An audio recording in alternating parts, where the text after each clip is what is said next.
Hello everyone, how are you doing? This is MD Tech here with another quick tutorial. In today's tutorial, I'm going to show you guys how to access legacy file system drivers on your Windows 10 computer if you're currently blocked out of it on your administrator account on your Windows computer, or perhaps even a standard account. So this should be a fairly straightforward tutorial, and without further ado, let's jump right into it. So we're going to start by opening up the start menu, and you want to just type in CMD. Best match should say command prompt. You want to right click on it and then left click on Run as Administrator. If you receive a user account control window, you want to left click on Yes here.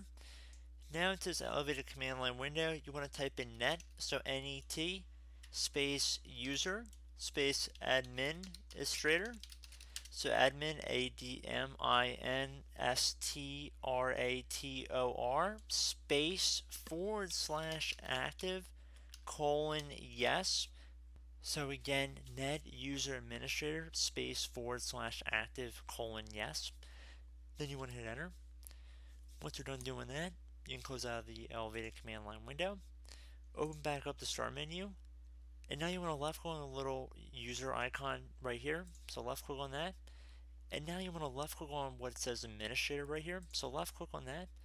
It's going to switch us into the administrator account. So just left click on the sign in button. Should not require a password to sign in.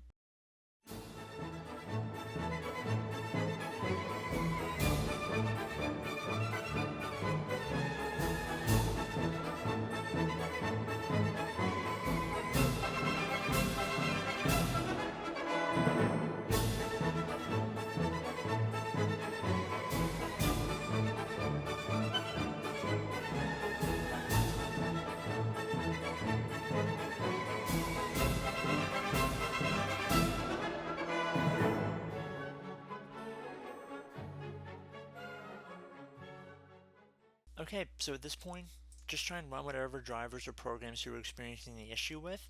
Once you've resolved the issues and you've installed whatever applications you were having problems with, you want to head back over to the Start menu, left click on the little person icon right here, and then you want to left click back into the account that currently says signed in right here.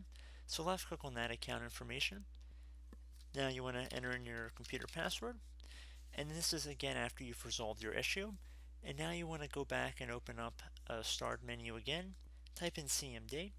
Best match should say command prompt above desktop app. You want to right click on it and then left click on Run as Administrator.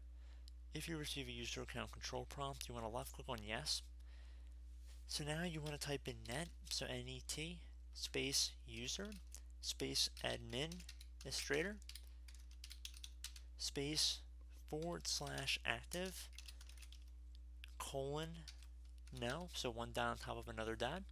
Then you want to enter. It should say this command completed successfully. At this point you can close out of the command line window. So at this point you should be good to go. Restart your computer and that should be about it. So as always, thank you for watching and I look forward to catching you all in the next tutorial. Goodbye.